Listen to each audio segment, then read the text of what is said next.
예, 오늘의 첫 번째 코너로 산재 관련 뉴스 살펴보는 시간 갖도록 하겠습니다. 어, 지난주에는 산재 관련한 중요한 대법원 판례가 나와서 산재 뉴스 시간에 그 판례에 대해서 소개해드리고 했는데요. 주말 사이에는 뭐 산재 관련해서 뭐 특별한 이슈가 되는 사건이나 뉴스는 없었던 것 같아요. 그래서 오늘은 2022년 6월 12일자 경향신문에 나와 있는 기사, 오늘자 기사 나와 있네요. 그래서 ILO에서 일터 안전과 건강을 노동기본권으로 선언했다라는 기사가 실렸는데요. 오늘은 이 기사를 살펴보도록 하겠습니다. ILO는 국제노동기구죠. 그래서 국제노동기구가 안전하고 건강한 노동 환경을 노동기본권으로 선언했다고 합니다. 일터에서의 안전과 건강을 전 세계 노동자가 두루 보장받아야 할 기본적인 권리로 인정한 것입니다. 최악의 산업재해 공화국으로 불릴 만큼 한국의 노동자 산재 사망 사고가 심각한 상황에서 정부가 선제적으로 산업안전제도를 개선해야 한다는 의견이 나오고 있습니다.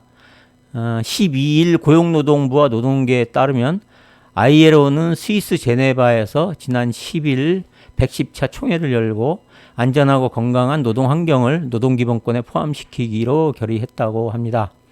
ILO는 1919년 설립된 유엔 산하 노동 분야 전문 국제기구로 각국 정부와 노동계, 경영계가 참여하게 됩니다. 1998년 노동기본권 선언을 노동자의 최소한의 권리를 보장하기 위한 기준으로 삼고 그 중에서도 특별히 중요한 4개 분야를 기본협약으로 정했습니다. 이전까지 결사의 자유, 강제노동금지, 차별금지, 아동노동금지 등 4개 분야를 노동기본권으로 보장했는데 이번에 이제 안전하고 건강한 노동환경을 5번째 분야로 넣은 것입니다. ILO는 구체적인 기본 협약으로 155호 산업안전보건협약과 187호 산업안전보건 증진체계 협약을 채택했습니다. 이번 ILO의 결의는 성장과 이윤만 앞세우기보다는 노동자의 생명과 건강 보호에 노사정이 힘써야 한다는 공감대에 따라서 형성된 결과입니다. 2013년 4월 방글라데시 수도 다카에서 의류공장 건물이 무너지면서 노동자 1143명이 사망한 참사 이후 안전에 대한 중요성이 확산됐고 최근 코로나19 사태는 노동자 건강에 대한 경각심을 일깨우는 계기가 됐습니다. ILO 회원국 중엔 개발도상국도 있어서 비용 투자가 수반되는 산업안전체계 구축이 부담스러울 수 있지만 안전과 건강이 전 세계 노동자의 인권이라는 것이 부정되지는 못했습니다. ILO는 2019년 100주년 선언문에서는 안전하고 건강한 노동은 양질의 일자리를 위한 필수 조건이라고 언급했었습니다. 경영계는 당초 안전하고 건강한 노동 환경은 노사정 공동의 책임이라며 결의문에 관련 문구를 넣어야 한다고 주장했지만 최종 결의문에는 포함되지 않은 것으로 전해졌습니다. 그것은 사용자와 정부의 책임이고 노동자에게는 권리라는 노동계 주장이 수용된 것입니다.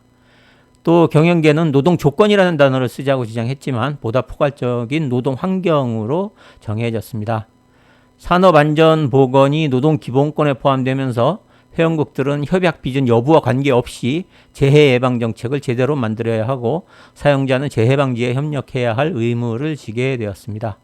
한국은 기본 협약으로 채택된 155호와 187호는 이미 비준한 상태입니다.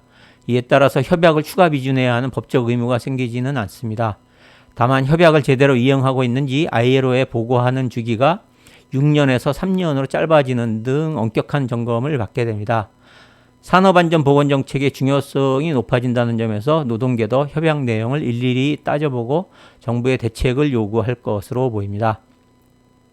윤효원 아시아노사관계 컨설턴트는 ILO 산업안전보건 협약들을 관통하는 핵심은 노사단체, 노동조합과의 협의, 노동자 혹은 노동자 대표에 대한 정보 공개라며 국가의 산업안전보건 정책이나 사업장 내의 시스템이 만들어질 때 노동조합과의 협의가 충분히 되는지 살펴봐야 한다고 말했습니다. 이어서 왜 한국은 다른 나라들보다 노동자 사망률이 높은지와 관련해 법은 제대로 되어 있는데 집행이 안 되는 것인지 아니면 법도 문제인지에 대해 본격적인 사회적 대화를 시작해야 한다고 했습니다. 한국은 산재 사고에 대한 정부의 재해 조사 보고서도 공개되지 않고 있는 실정입니다.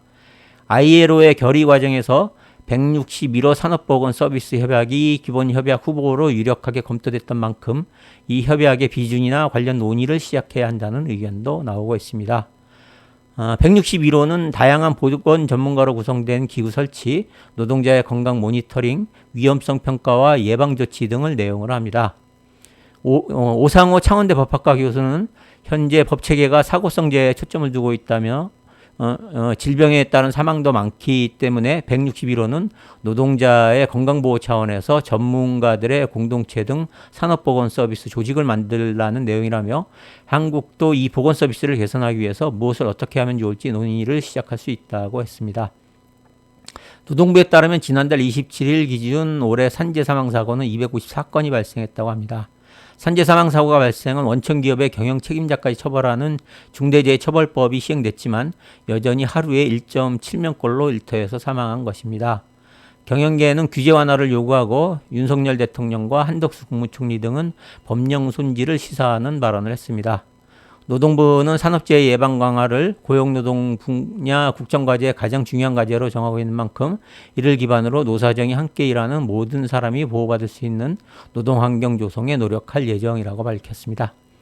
여기까지 오늘자 ILO가 일터 안전과 건강을 노동기본으로 선언했다고 하는 경향신문 기사였습니다.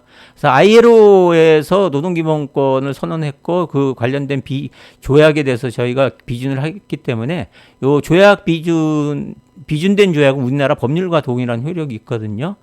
그래서 우리나라에도 곧바로 적용이 될 것으로 보입니다. 그래서 오늘 산재 뉴스는 여기까지 하도록 하겠습니다. I know you told your friend you're not okay, and tell me what's wrong and why you never said you felt that way. And guess you're trying to stay strong and fake a smile until I look away. But I've known you too long, it hurts to watch your blue eyes fade to gray as you fade away, as you fade away.